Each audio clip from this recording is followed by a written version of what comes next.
فریضہ حج کے ادا کرنے کا شوق ڈاکٹر علامہ اقبال صاحب کے دل میں اخیر عمر میں پیدا ہوا اور روز بروز بڑھتا گیا۔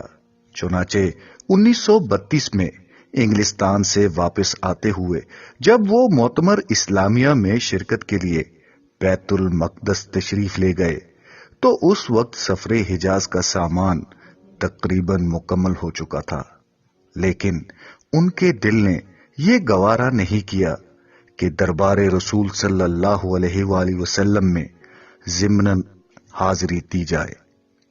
اس لیے اس وقت یہ شوق پورا نہ ہو سکا۔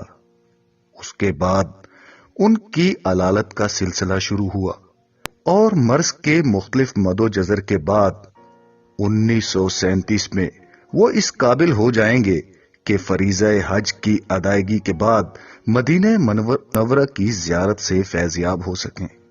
ایک خط میں جس کو انہوں نے مخدوم الملک سید غلام میران شاہ کے نام 11 اگست 1937 کو لکھتے ہیں، حج بیت اللہ کی آرزو تو گزشتہ 2-3 سال سے میرے دل میں بھی ہے۔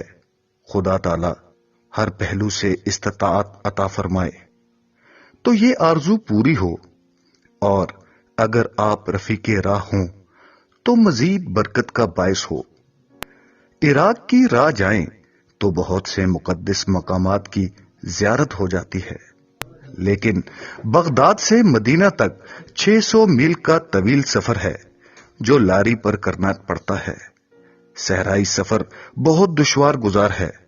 وہاں کی گورنمنٹ کی طرف سے اطلاع اخباروں میں شائع ہوتی تھی کہ جن لوگوں کی صحت اچھی نہیں وہ یہ راستہ اختیار نہ کریں۔ مولوی محبوب عالم مرحوم ایڈیٹر پیسہ اخبار کی صاحبزادی فاطمہ بیگم ایڈیٹر خاتون جو حال ہی میں واپس آئی ہیں، وہ بھی اس راستہ کی دشواری کی تصدیق کرتی ہیں۔ آپ ایسے باہمت جوان کے لیے تو یہ سفر قطعاً مشکل نہیں۔ ہمت تو میری بھی بلند ہے، لیکن بدن عاجز و ناتواں ہے۔